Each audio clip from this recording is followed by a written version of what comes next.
One of the great things Better Call Saul has given us is another peek behind the curtain for Gus Fring. We knew a little about him and his origins from Breaking Bad, but over the last few years, we've gotten to know him in a new, terrifying light. Before Better Call Saul, here's what we knew of Gus's origins. He grew up in Chile where he met Max, someone he formed a close bond with. In the time of Breaking Bad, it was heavily implied, and further implied in Better Call Saul, that their bond was romantic.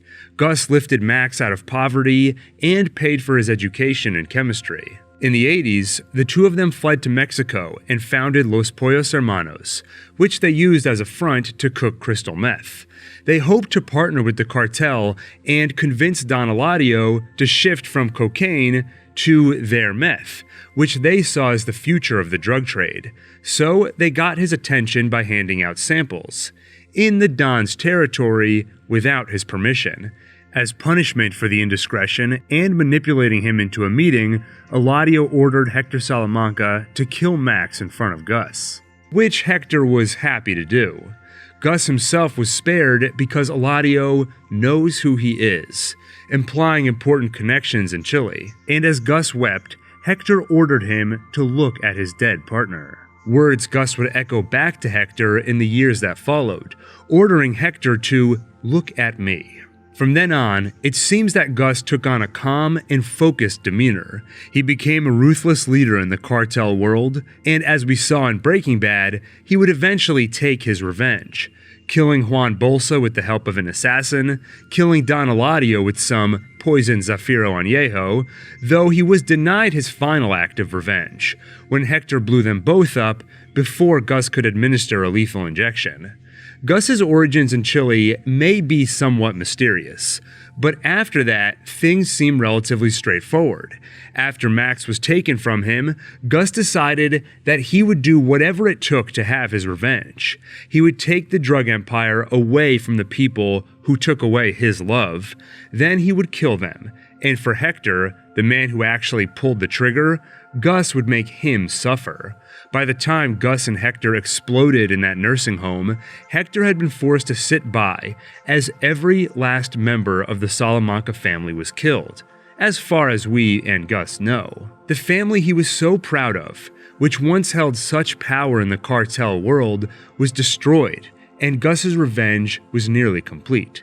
In pursuit of that revenge, Gus was focused and would do whatever it took to keep his business running, no matter how ruthless. Season 4 opened with Gus killing Victor with a box cutter, and 10 episodes later, he threatened to kill Walt's infant daughter. How do you make Gus more terrifying than that? Better Call Saul found a way. First, by showing us the extent to which Gus needed Hector Salamanca to suffer. At the end of Season 2, Mike was going to assassinate Hector, but Gus stopped him. Midway through Season 3, he tells Mike why. A bullet to the head would have been far too humane. At the end of the season, Hector suffers a stroke after Nacho replaced his medicine with ibuprofen. Once again, Gus has an opportunity to simply stand by and let his rival die. But instead, almost as though acting on impulse, without a second's thought, Gus rushed to administer CPR. He saved Hector Salamanca's life. In the next season, Hector was comatose, and that did not work for Gus. He needed Hector awake, because unconscious, Hector cannot suffer or bear witness to Gus's revenge. So Gus got the best doctor he could find, and with a sizable donation to her hospital, convinced her to work with Hector. Under the doctor's care, Hector did eventually wake up, but it was at first unclear how awake he really was. As the doctor continued to work with Hector, Gus saw what he needed. Hector purposefully knocked over a cup so the nurse would be forced to pick it up, and he could leer at her. This simple act was written off as an unconscious impulse, but Gus saw it for what it was.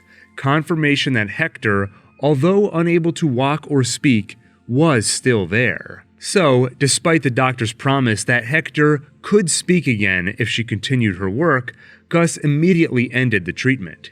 He didn't need Hector to speak, he just needed him to be aware of his suffering and eventual death. In Breaking Bad, We saw Gus as a professional that never let anything personal get in the way of business. His thirst for revenge was eventually revealed as his Achilles heel, but here, Better Call Saul shows just how far that went. He saved the man's life and reconstructed his mind just so that mind could suffer. These are not the actions of someone who is in control. Where Gus's revenge came off as a personal need or something important to him in Breaking Bad, here it comes off as something more. It comes off as pathological. That's further cemented when Gus tells the comatose Hector a story about his childhood. Gus's family was poor and always hungry. But there was a scrawny lucuma tree, barely alive. His family had given up on it, but at age 7, Gus became fixated. He was going to nurse that tree back to health. And he did. They finally ate its fruit, and even began selling it in town. But one day, the fruit was gone, eaten by a coati, an animal the size of a large house cat. So Gus built a snare. It caught the coati. The animal managed to escape, but broke its leg in the process and hid under the house. Gus knew it would eventually show itself, so he waited, still and silent, and when it came out, Gus grabbed the animal. Finally, he concludes his story with the horrifying line, The merciful thing would have been to kill it. I kept it. It lived for quite some time. I believe you will wake, Hector. Gus's decision to torture this small animal was not a carefully considered decision. Obviously, that animal had no idea it was eating Gus's fruit. It was just hungry. It's an animal. But that didn't matter. Gus was wronged, and his answer then was the same as now. He will inflict suffering on those who wrong him, human, coati, or otherwise. What's really terrifying is that, yes, he was a child, but you can't write it off as an impulsive or emotional response. He didn't immediately lash out in uncontrollable rage. He was patient and deliberate. He made the decision to torture a small animal, then sat with that decision for hours and possibly months, depending on how long it lived. But he never reconsidered. He never saw the folly of his actions. In the conscience of Gus Fring, something is missing. Now, most of us, me included, are not experts on human psychology, but we all have the innate sense that when a child takes to hurting small animals, it may not be a good sign. It could be an early warning that something is going wrong. Maybe they're growing up without a full sense of empathy or remorse. By the way, it is possible that the story Gus told is not entirely true. Perhaps it's just an intimidation tactic for Hector, but I read it as basically true. In the scene when Gus tells the story, he isn't even sure Hector can hear him, so he seems to partially tell this story for himself, relishing the revenge he took at age 7 and reassuring himself he will taste an even sweeter revenge with Hector. And the story tracks with his actions.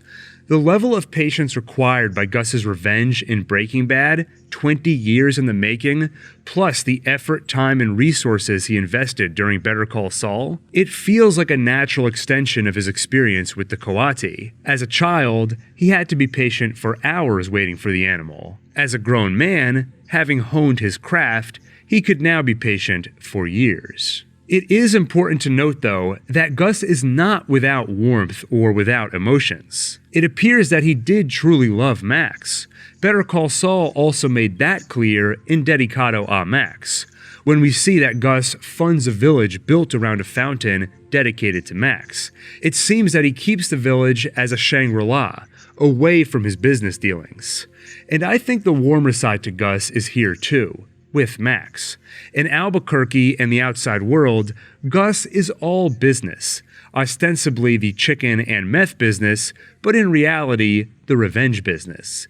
But here, in this isolated place, is Gus's love and humanity. To love someone requires empathy, and it requires the things you would have to lack in order to savor suffering the way Gus does. So I have to wonder if whatever Gus lacked as a child, he eventually found. Perhaps his bond with Max helped make Gus whole, and losing Max broke him. staring into Max's cold, dead eyes, with Hector's boot on his neck. Gus rediscovered his sadism and would never be the same again. From then on, he was no longer the boy who would foster a leucometry to good health, or the man who would help talent flourish by putting Max through school. Instead, he became the Gus who would torture a small animal, or resurrect a man's mind just enough to be aware of its own pain.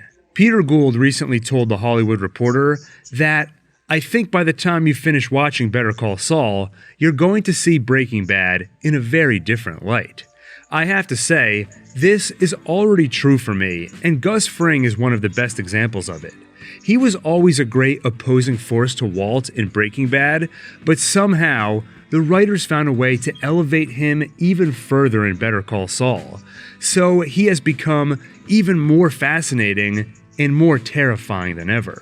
And there's still another season to go, so who knows what else we'll learn about him. I don't know about you, but between the Kawati reveal and the arson he committed last season, I'm starting to get a little worried. Okay, I think